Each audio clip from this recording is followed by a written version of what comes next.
Welcome to the 6th episode of the Strobe Light Series. Our next guest has been a talk show host herself. She's also a serial entrepreneur. She runs an art gallery, a very popular one in Bangalore. She's also a healthy lifestyle practitioner and an influencer. And very recently, she has started something called a vegan market. If you haven't guessed who she is already, let me introduce you to Namu Kini.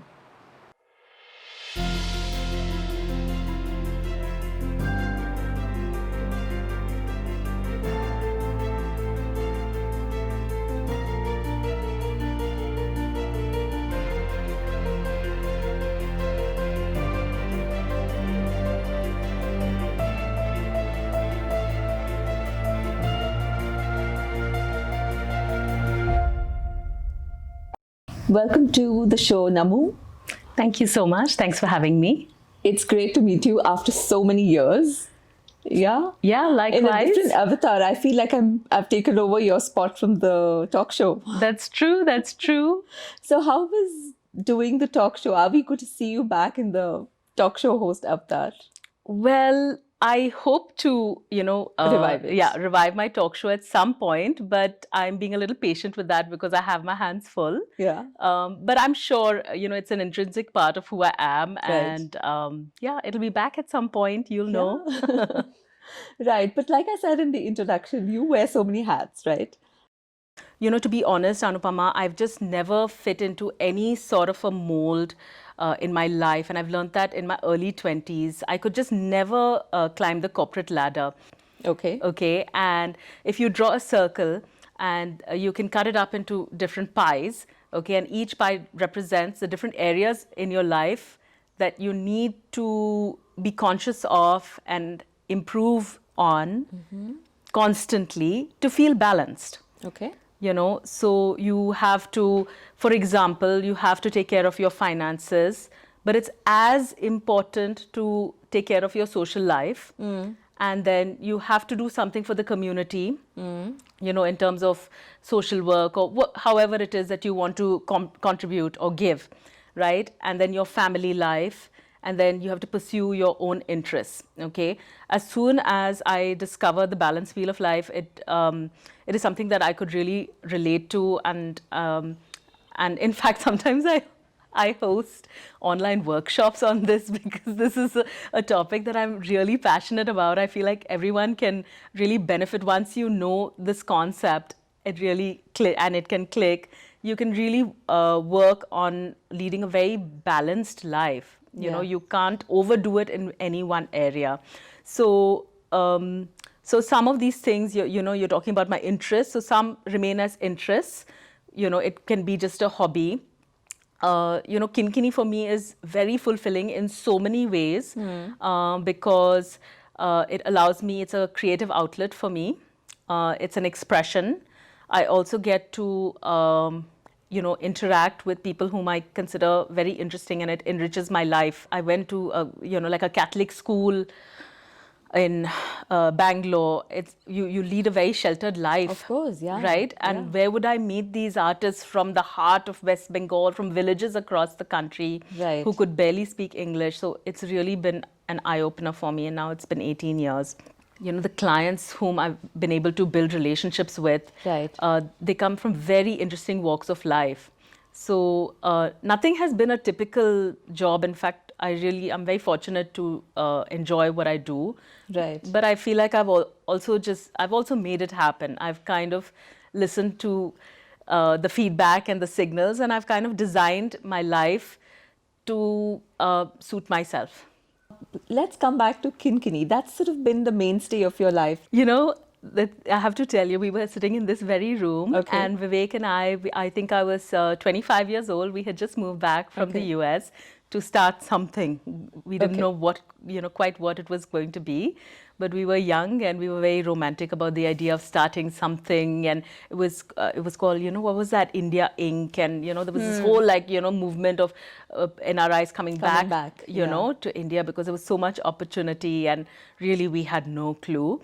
But we were really hopeful and naive. And we said, let's start something in the world of design. And as you know, Vivek is a designer. Yeah. And we said, but there were all of these cool, trendy companies popping up everywhere in India with these like one word cool names. And we said, no, we don't want to be like that. We want to come up with something memorable and unique and that has a good ring to it.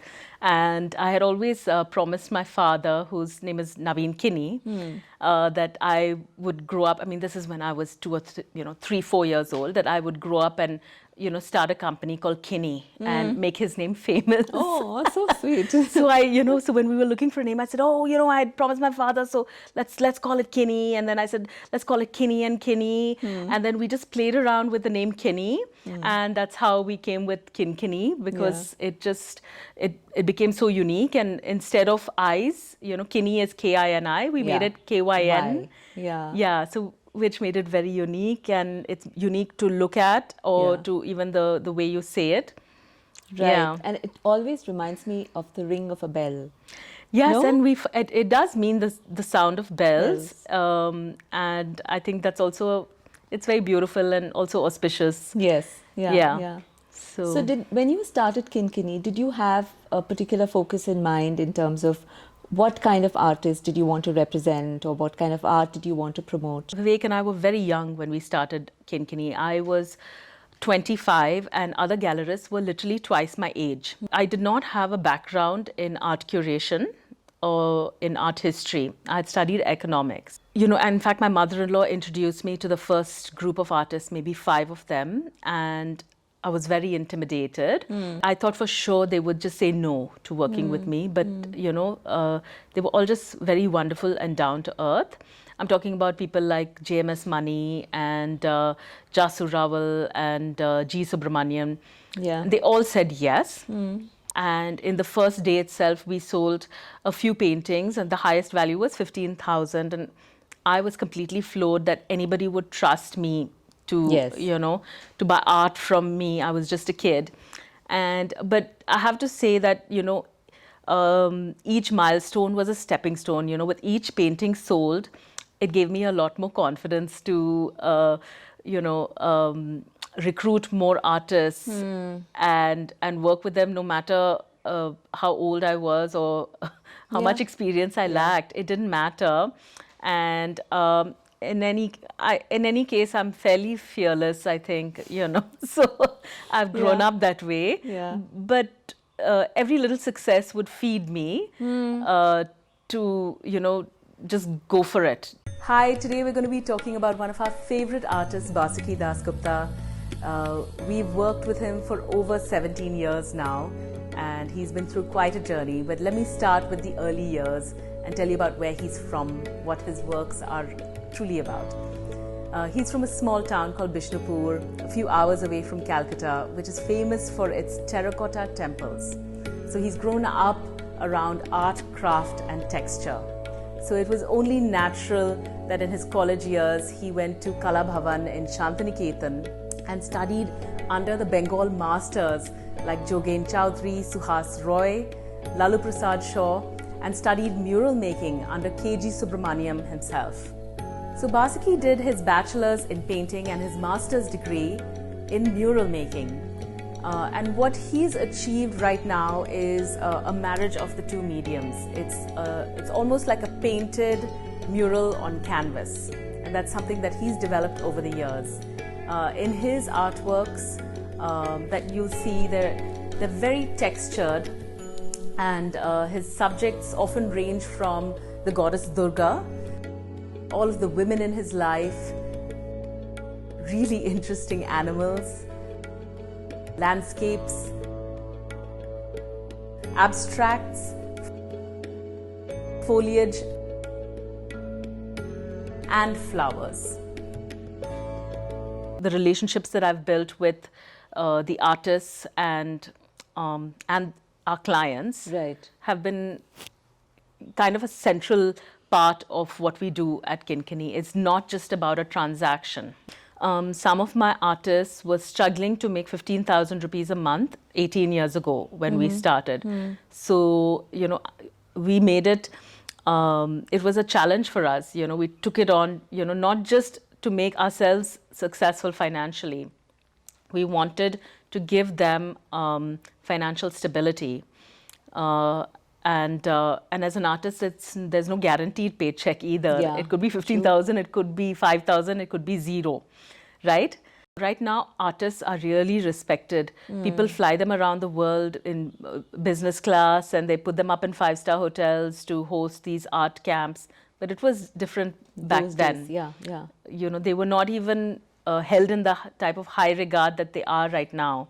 So within 2 years, we were able to host a few exhibitions with artists who normally were, you know, faced with closed doors by other galleries, maybe because of the medium or their style, or maybe they just weren't famous enough. Yeah, You know, so we took the risk to promote some of these artists, and within a short period of time, they were able to perhaps, purchase a piece of land or build a house with the type of, money we were able to pay them. Yeah, yeah. So that has been really, for somebody in their 20s, that was really very gratifying to me as, in terms of, like fulfilling your purpose in life. Absolutely, yeah. I was always kind of sensitive to that and searching for that, because I always felt that it's not my purpose in life only to, pursue one side, which is just financial, like my own gain, or just,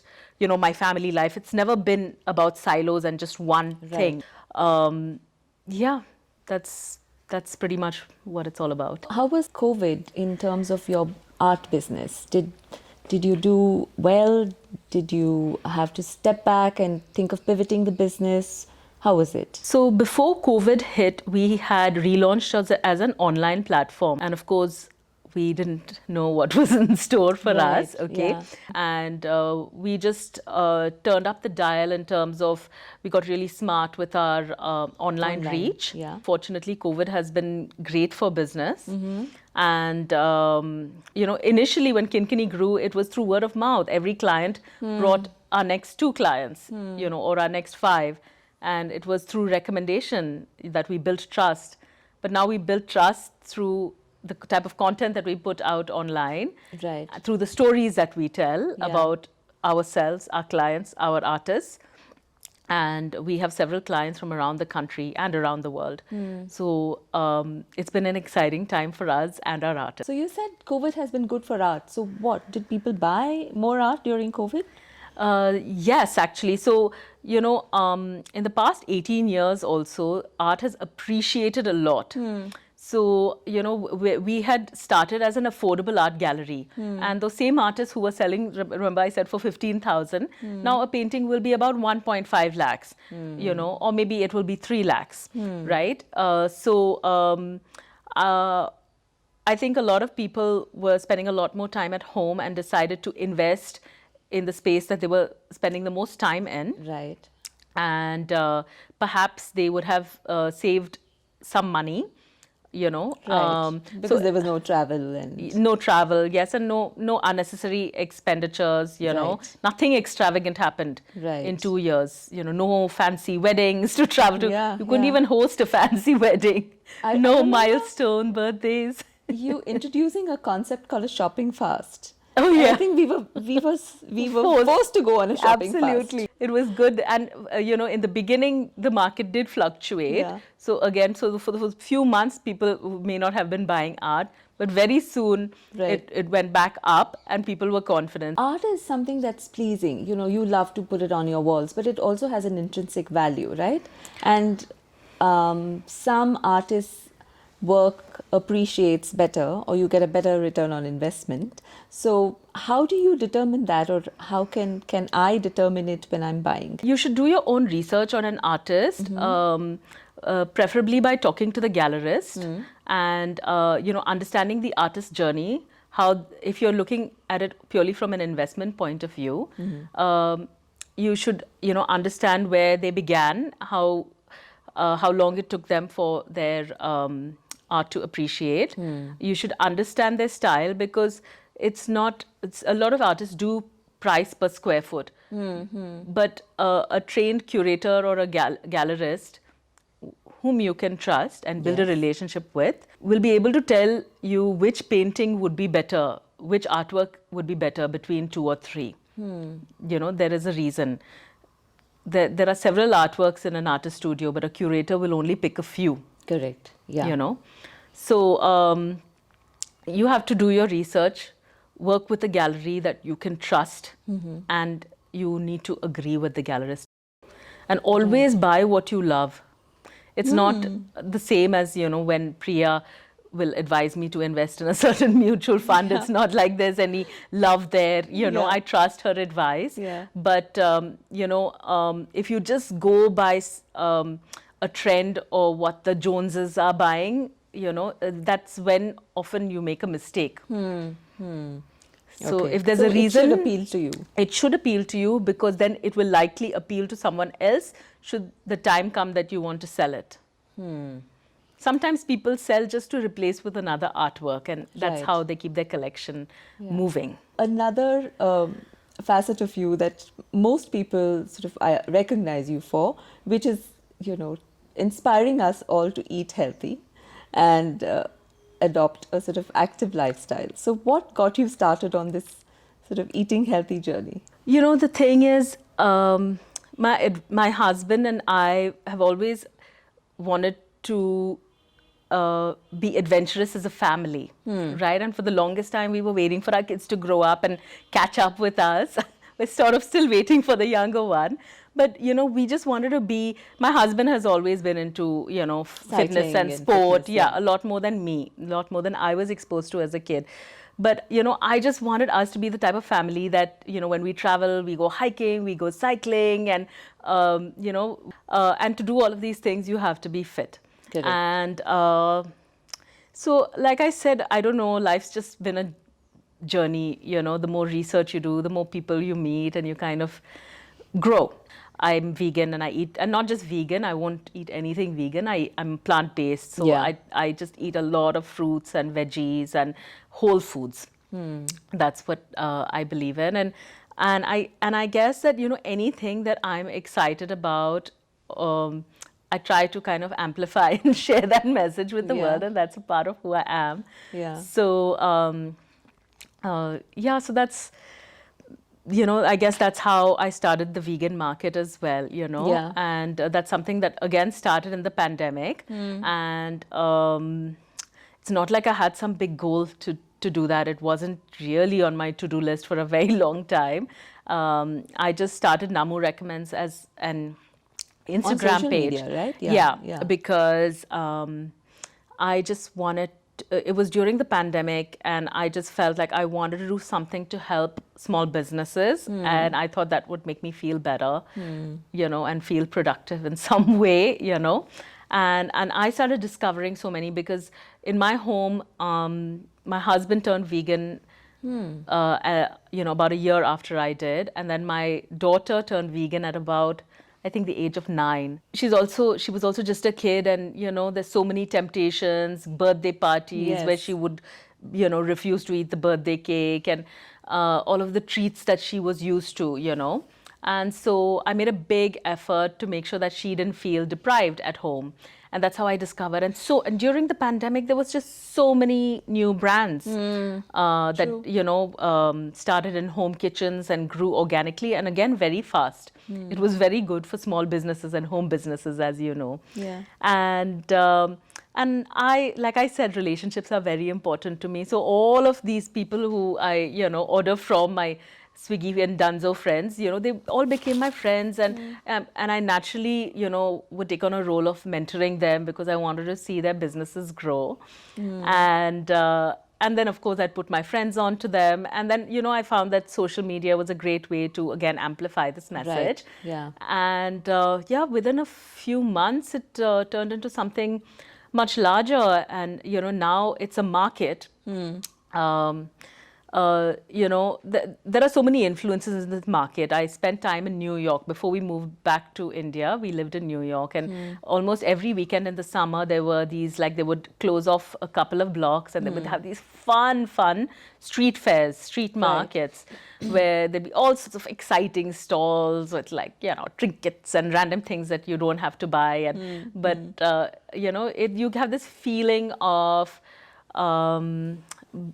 living in a city and being part of a community, and everybody just naturally feels happy. Right. Right? Yeah. You enjoy the weather, and so I started this, but I guess what makes it stand apart is that I'm naturally a curator.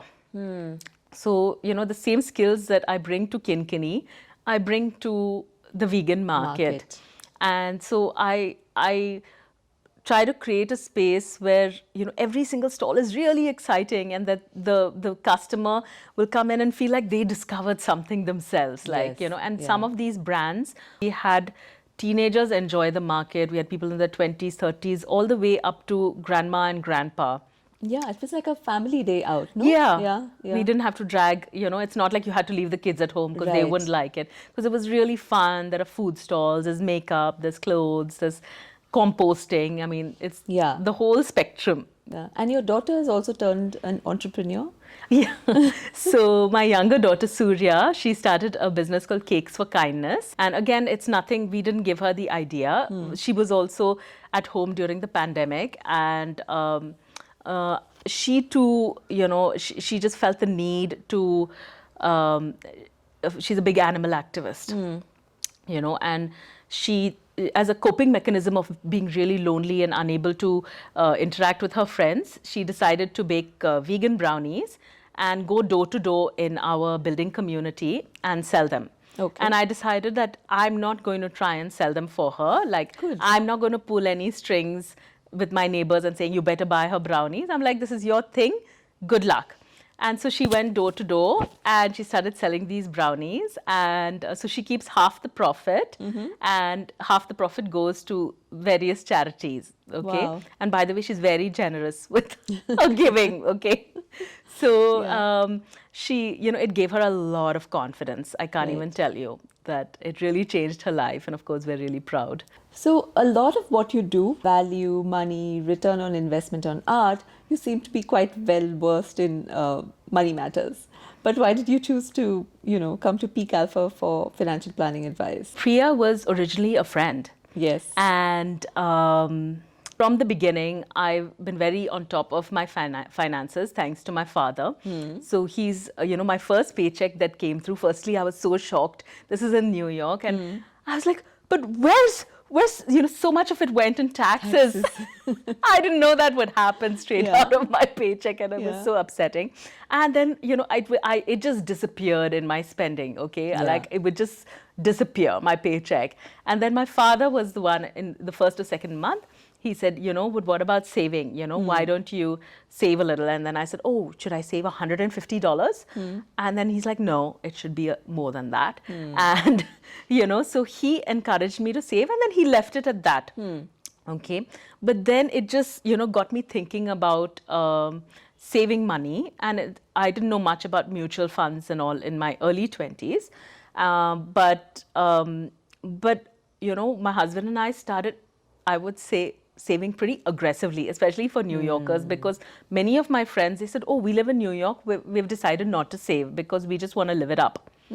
But I feel like many of them may have regretted it later, because now I see the type of situations my friends can, some of them have gotten into because of the lack of, good financial practices.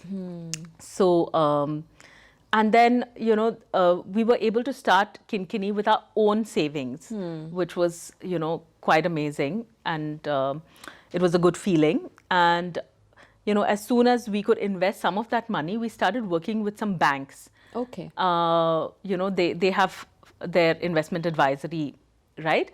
And we didn't really, I was not that well versed. And we got into some, sort of, I have to say we were kind of conned into investing in some sort of these schemes.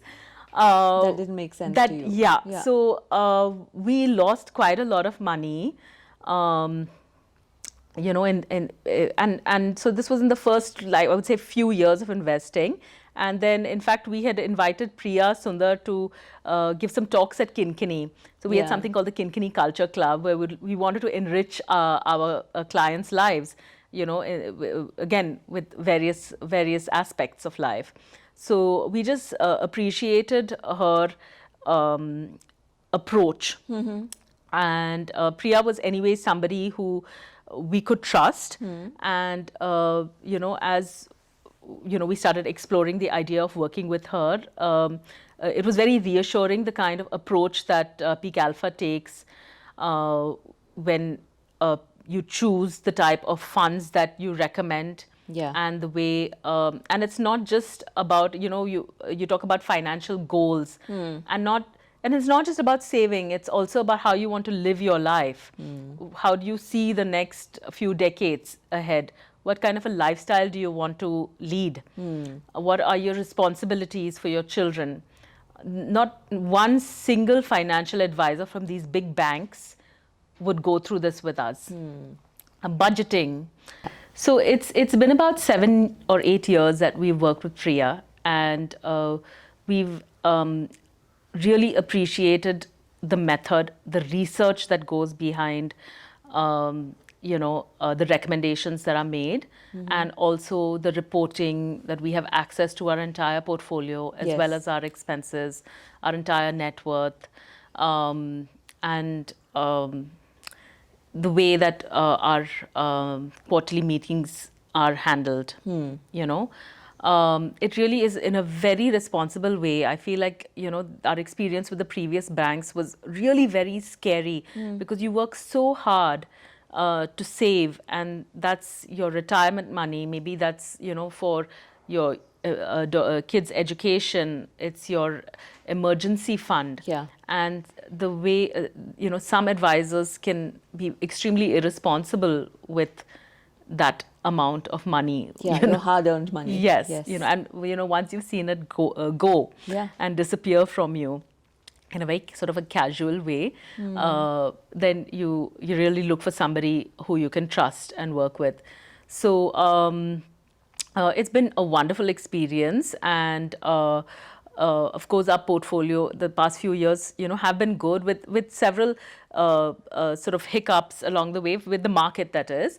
But then we are always we're in it for the long run haul, and Priya will always give you a very realistic sort of view of what is happening, what's going on, without padding the information at all.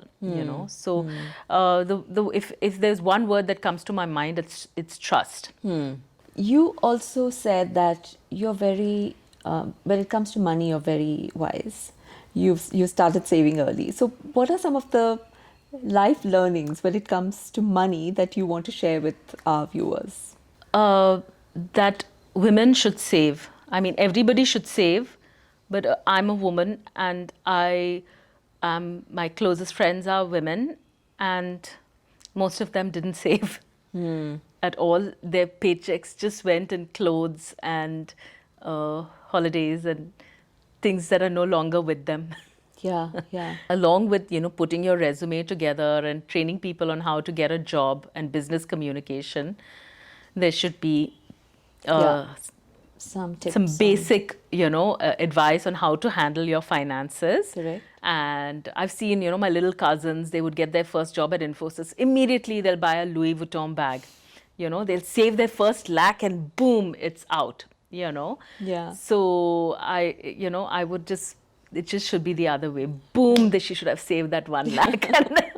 And now it would be worth 50 lakhs if she invested it right, Yeah. So I think, now there are all sorts of like financial clubs and places where you can, gain a lot more knowledge, and it can be intimidating, but there are places now that you can educate yourself. It could be a podcast, it could be a group that physically meets. There's just so much information, Something that you also said was that you were in control of your money right from the beginning, and you started saving early, which was, I think, very good. Yes, I mean, I would literally check my credit card statement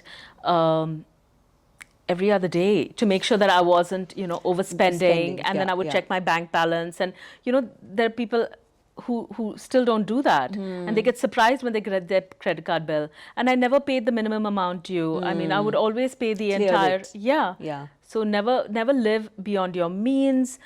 if you have to delete social media, delete that, because you don't have to keep up with anybody or how they are spending. You don't know who is broke. Yeah, yeah, absolutely. So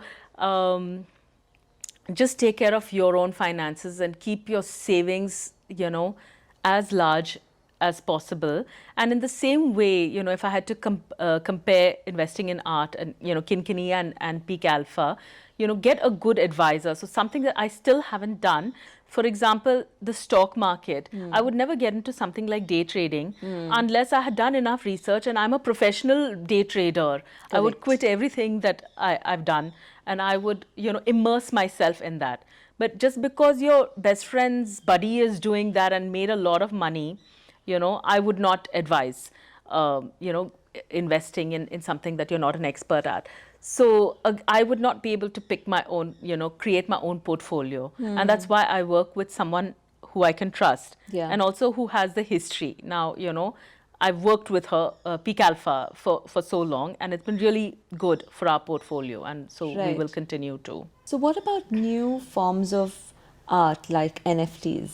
Are people ready for it? I think it's all very ambiguous right now. I don't think we can ignore it, but it's in a similar space. It's a few years behind cryptocurrency, obviously, but we don't really know where cryptocurrency is going to go. So, people advise that you don't put more than 1% of your portfolio in cryptocurrency, and that's if you want to play with fire. So it could. It could, it could do really well, and it can appreciate by 1,000%, but it could go down to 0. So you shouldn't miss it. Yeah. Right? And I think that the NFT market is going to fluctuate a lot, and but then it will correct itself over the next few years. So what's next from Namu Kini? Do we see a physical space of the art gallery coming back?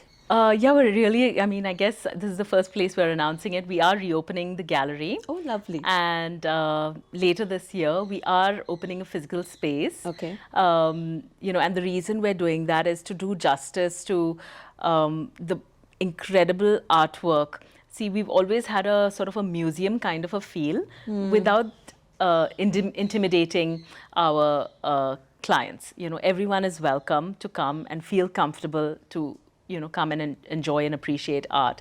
So we're working with a lot of our artists have been creating very large scale artwork of 6 feet, 8 feet. And sometimes, you can imagine, you would agree with me that it's very difficult to sort of communicate this sort of visual detail on a website. And most of our viewers actually view it on their mobile device. So imagine on a screen that's this big to kind of picture what an 8-foot painting would be like. How do you experience that type of art? And that has to be in person. So I do, where there are online auctions, and I think it's wonderful. Yeah. But the space that we want to be in, we like, to have the hybrid model, because like I said, we're all about relationships. We've missed meeting our clients in person and our artists in person. And of course, enjoying and sharing this type of artwork with other people in person. And that's something that the artists want as well. I remember the lovely wine and cheese events you used to have. That was such a great time to meet people, also meet the artist and understand, his perspective on or the story behind the painting, which is so interesting. Yes. Yeah, so I'm really looking forward to that. Thank you so much. Us too. About healthy eating. Okay. Okay. What are the 3 things that you would recommend we keep at our desks when hunger pangs strike in office? Yellow bananas. Something that I don't have to slave over the stuff making. Yellow banana. How's that? Yes, done. Okay.